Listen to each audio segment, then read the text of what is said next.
Sufism में सनातन धर्म की परंपराओं का बहुत उल्लेख बिल्कुल मिलता है। आपको उल्लेख मिलेगा, बिल्कुल हाँ? मिलेगा, बिल्कुल मिलेगा। जैसे मैं पढ़ रही थी और अगर आप इजाज़त दें, अल बिरूनी हैं एक, जिन्होंने अपनी किताब critical study of Indian rhetoric rationally acceptable and reject, उसमें उन्होंने कहा है कि बहुत से ऐसे पहलू हैं सूफिज्म के और सनातन के जो बड़े मिलते जुलते हैं, जैसे वहदतुल वजूद, जैसे मुजाहदा, जैसे तनसुख, जैसे हुलूल। अभी तो बहुत आला मकाम की बातें कर रहे हैं, मैं आपको छोटे प्रैक्टिकल समझाऊं जो लोगों को समझ में आ जाए आपको।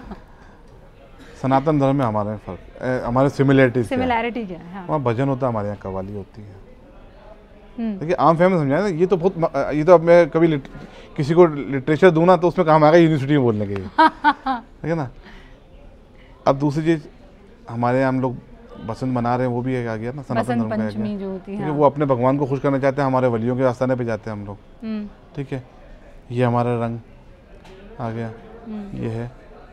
तो ये सब चीज़ें हम सनातन धर्म और हमारे धर्म के अंदर मिलती जुलती काफ़ी चीज़ें हैं। हिंदुस्तान की जो सभ्यता है उसको अपनाया है ना बुजुर्गान दीन औलिया कराम ने। तो ये आप बिल्कुल कह रहे हैं, वहाँ के इस्लाम तो ये है, मैं ये नहीं कहूँगा क्योंकि बिल्कुल गलत हो जाएगा। वहाँ की सभ्यता और हमारी सभ्यता तरीका बिल्कुल तरीका, वहाँ पर इस्लाम को फॉलो करने का तरीका डिफरेंट है, हमारे यहाँ पर इस्लाम को फॉलो करने का तरीका बिल्कुल डिफरेंट है। आप ये कह सकते हैं इस्लाम एक ही है, कुरान एक ही है, अल्लाह एक ही है, अल्लाह का रसूल एक है। अब मैं लौट कर अगर हिंदुस्तान के मसले से बात करूं तो मुसलमान कब तक ऐसे ही गेटो में रहेगा, मेन स्ट्रीम में नहीं आएगा? इसके लिए क्या करना बहुत ज़रूरी है? और वो इसी तरह पॉलिटिकल प्यादा बनता रहेगा, कहीं तो एक ब्रेक लगेगा ना, वो कब होगा? सारी कौमें आगे बढ़ गई, जो कभी बहुत गरीब मुफलसी में होती थी वो सब की सब उरूज पर आज की तारीख में दिख रही है। दंगे सिखों के साथ भी हुए, अगर आप गुजरात दंगों का जिक्र करते हैं, लेकिन आज उधर देखिए और इधर देखिए, अल्पसंख्यक जैन भी है, अल्पसंख्यक सिख भी है, अल्पसंख्यक क्रिश्चियंस भी है, लेकिन एक अल्पसंख्यक हम हैं जो आज तक इस चक्र से निकल ही नहीं पाए। आपकी इस बात से मुझे हमारे एक एमपी साहब बीजेपी के सुधांशु द्विवेदी नाम है, त्रिवेदी, उनकी मैंने स्पीच सुनी थी पार्लियामेंट में। शायद 1-1.5% जैन हैं, 1-1.5% दूसरे मतलब माइनॉरिटीज, अदर माइनॉरिटीज जो है अदर देन मुस्लिम्स, उनकी कहीं हुकूमत नहीं रही। मुसलमानों की हैदराबाद निज़ाम रहे, कई नवाब रहे हमारे मुसलमानों, और आज मुसलमानों की पोजीशन फिर भी डिटोरियस है। इसकी बेसिक वजह यह है कि हम लोगों को सिर्फ वोट समझा गया है। चुनाव आते हैं तो हमारे घर पे लोग आ जाते हैं, हमसे बात करते हैं, और चुनाव ख़त्म हो जाते हैं तो यतीम बच्चों की तरह हमें वापस यतीम खाने में छोड़ के आ जाते हैं।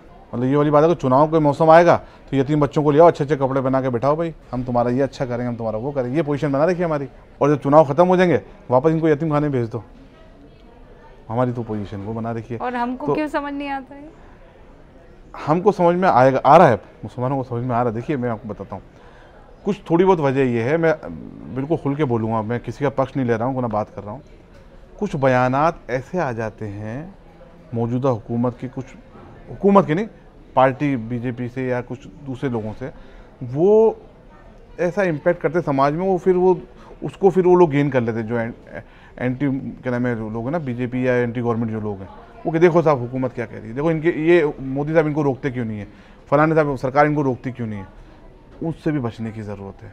मुसलमान दिल खोल के बैठा है, हाथ फैला के बैठा हुआ है कि हम सबके साथ चलना चाहते हैं, हम इस देश की मेन स्ट्रीम से जुड़ना चाहते हैं। मुस्लिम बच्चों को तालीम चाहिए, बच्चियों को तालीम, हमारी तो घर की बेटियां बहुत अच्छे तालीम हासिल कर रही हैं, लेकिन उनको मौके फराहम होंगे कब होंगे? जब उनको घर से निकलने दिया जाएगा, मेन स्ट्रीम में आने का मौका दिया जाएगा। हुकूमत ये तैयार बैठी है। होता क्या है कि मुसलमानों में खौफ पैदा कर दिया जाता है। उसकी बेसिक वजह कुछ तो हमारी कमज़ोरियाँ हैं, और कुछ जो सोशल मीडिया है, कुछ इधर से भी बयानात ऐसे आ जाते हैं तो आदमी डर जाता है कि नहीं। जैसे साध्वी प्रज्ञा, उन्हें टिकट नहीं मिली, बिदूड़ी, उन्हें टिकट नहीं मिली, ऐसे बहुत से नेता हैं जिनके खिलाफ साइलेंटली ही सही लेकिन एक्शन ले लिया गया, लेकिन बावजूद उसके मुसलमानों ने बीजेपी को वोट नहीं दिया। हमें पॉलिटिकल बयान में उस पर कमेंट्स करना पड़ेगा।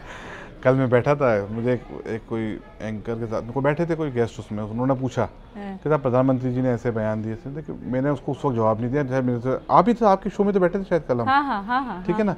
एक वो बैठे थे आपके यहाँ पर एक शो में, मैं नाम भूल रहा हूँ उनका, अतीकुर रहमान साहब कि साहब हम कैसे यकीन कर लें, मोदी साहब खुद बयान दे रहे थे। अभी समझने की फ़र्क है। देखिए जब इलेक्शन डिक्लेयर हो जाते हैं तो केयरटेकर सरकार आ जाती है, उसके बाद में इंसान को अपनी पार्टी के अकॉर्डिंग गाइडलाइन पे बोलना पड़ता है।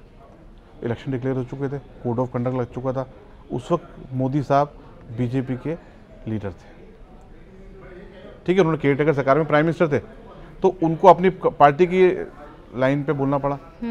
लेकिन मेरा मानना ये है, जब इंसान सरकार में आ जाता है और प्रधानमंत्री सबका प्रधानमंत्री, भारत के 140 करोड़ के प्रधानमंत्री हैं, तो उनकी नीयत बहुत साफ है, उन्होंने अपना विज़न बहुत क्लियर कर दिया है। मुसलमानों को समझना होगा कि हमें सरकार के साथ मिलके चलना होगा और मेन स्ट्रीम में आने के लिए हमें सरकार से कंधे से कंधा मिला के चलना होगा। इस देश की तरक्की के लिए हमें सरकार के साथ कंधे से कंधा मिला के चलना होगा।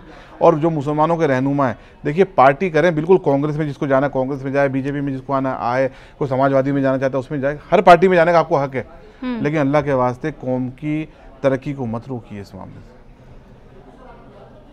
ये कौम तरक्की करेगी तो ये देश भी और तरक्की करेगा। मुसलमान इस देश का बहुत अहम हिस्सा है।